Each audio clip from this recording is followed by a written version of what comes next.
Meus caros irmãos e irmãs aqui presentes e que nos acompanham através da Rádio Alvorada. Podemos chamar este domingo do domingo da hospitalidade. E a hospitalidade nos lembra a pastoral da acolhida, aquelas pessoas que nos acolhem à porta da igreja de maneira afetuosa, gentil, que nos ajudam, por vezes, a nos situar, a nos colocar, se necessário, no banco dentro da igreja, ou em alguma emergência também prestam ajuda, prestam atendimento. É uma maneira de dar boas-vindas, de expressar alegria pela presença dos fiéis que demandam a casa do Senhor, a casa de todos os filhos e filhas de Deus. Falando em hospitalidade, nós também vamos rezar para que o povo brasileiro, os jovens brasileiros, mesmo aqueles que não comungam da nossa mesma fé, contudo, sejam acolhedores, sejam respeitosos, sejam hospitaleiros para com o nosso Papa Francisco, que nos visita, o qual, lá no Vaticano, tem se manifestado tão acolhedor, tão cheio de amor, de simplicidade. Todos os que lá vão fazer a sua peregrinação sentem, sobretudo quando têm a felicidade de poder ver e ouvir o Papa, o quanto o seu coração é acolhedor, é cheio de amor para com todos. Rezemos para que seja um encontro que realmente desperte ainda mais, entusiasme ainda mais, envolva ainda mais a nossa juventude, a juventude do mundo, em relação a seguir Jesus Cristo, a anunciar Jesus Cristo, a partilhar, a levar a palavra de Deus para todos os seus irmãos. No Antigo Testamento, a hospitalidade era muito valorizada. Temos aí o magnífico exemplo de Abraão, como ele acolheu tão bem, ele se desvelou em relação àqueles três caminhantes, aqueles três hóspedes que se apresentaram próximos à sua tenda. Como ele tratou tão bem, ofereceu o que ele tinha de melhor, para que eles se sentissem confortáveis, se sentissem bem acolhidos, restaurassem as suas forças, para depois continuarem a sua caminhada.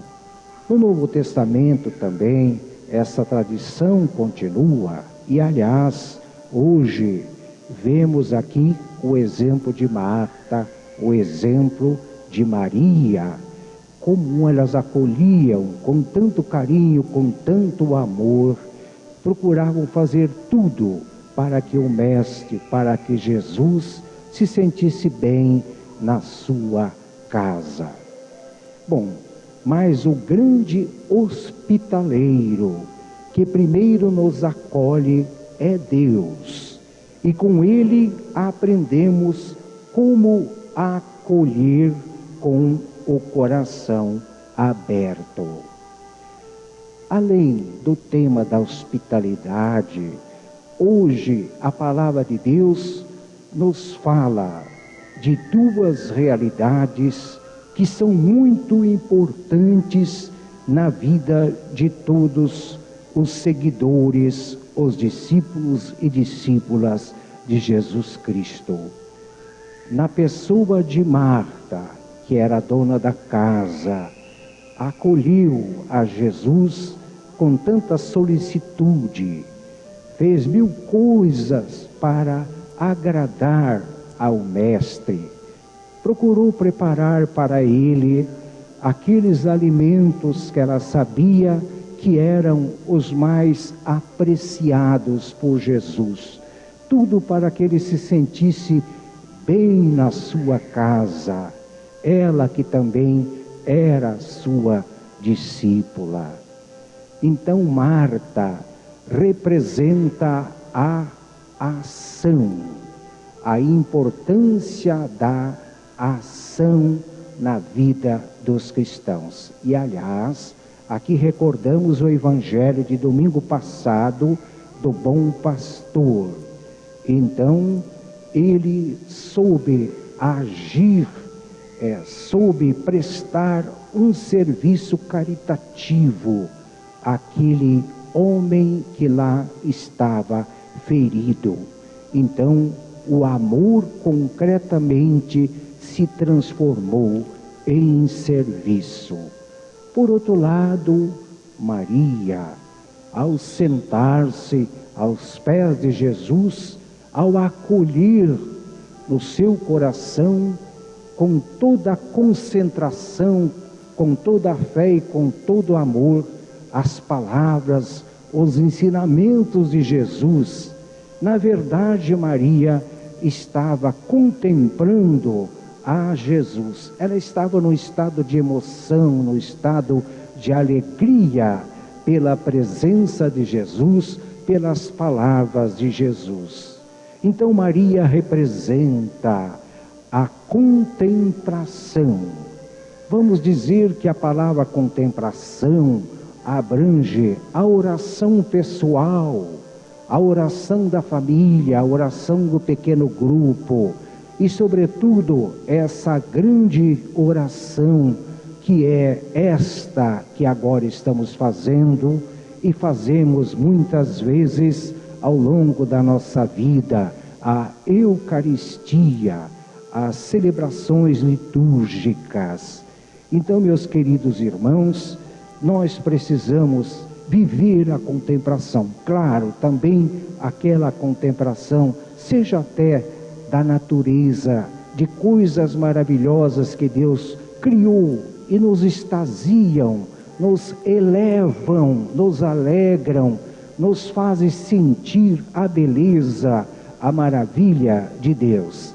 Seja retomando o gesto de Maria, que estava ali cheia de emoção, de alegria, toda elevada ao ver Jesus, a ouvir Jesus.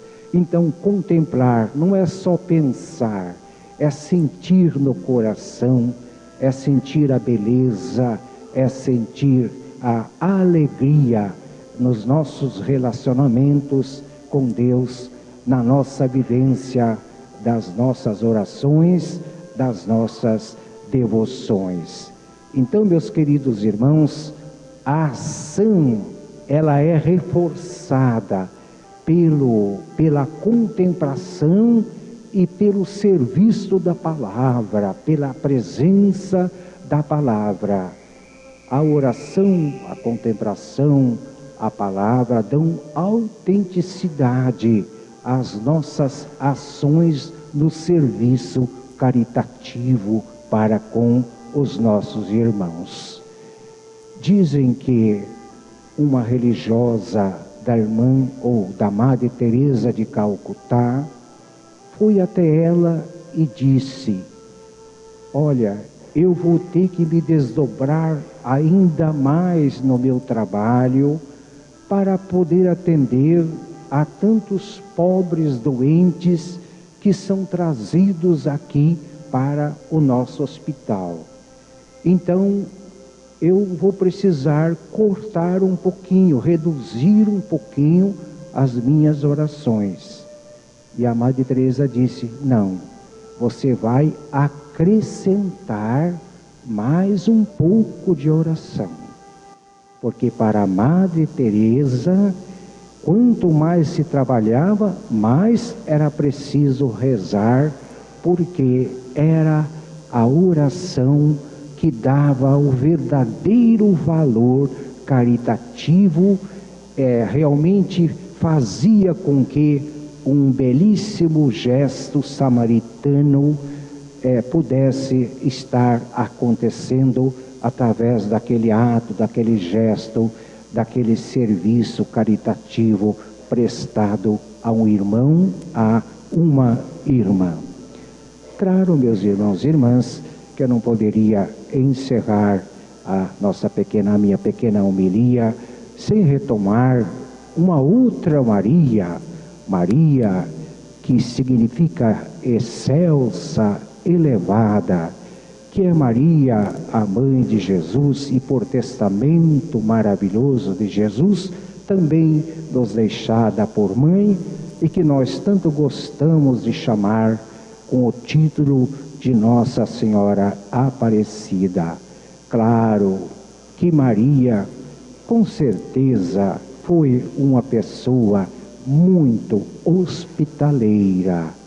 Com certeza, todas as pessoas que se aproximaram do seu humilde lar, ou em outras ocasiões se aproximaram dela, foram acolhidas com carinho, com ternura, com amor. Mas também o que se destaca em Maria é o equilíbrio entre a ação de cuidar da casa tão bem, um lar humilde, mas aonde José e Jesus com certeza se sentiam muito bem por causa do desvelo, do trabalho, da ação, da atenção, do cuidado de Maria para com eles.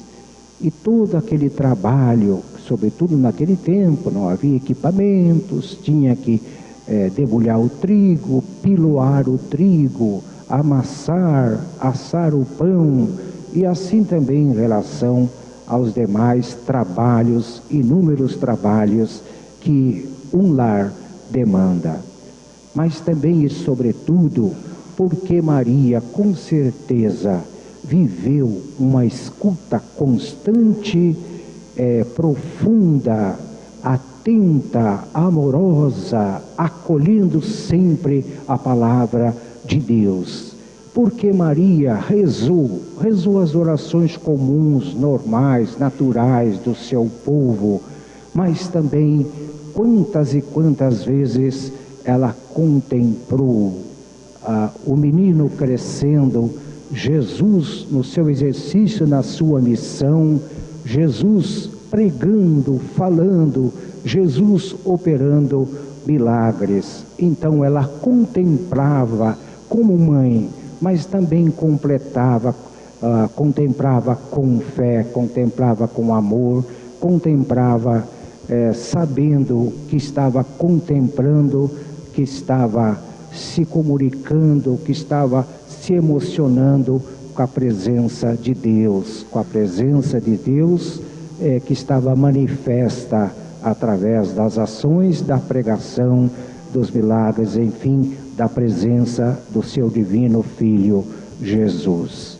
E claro que Maria também contemplava tudo e sabia sempre se reverenciar, louvar, agradecer e bendizer ao seu Senhor, ser submissa e ser disponível a Ele. Então que Maria nos ensine nessa vida tão corrida, tão agitada, a termos também o equilíbrio entre a ação, seja a ação caritativa, seja as demais ações que fazem parte da nossa vida, que devem ser feitas também retamente, em relação a rezar, em relação a contemplar, em relação a cultivar, a amar, a acolher, viver e também praticar e repartir a palavra de Deus.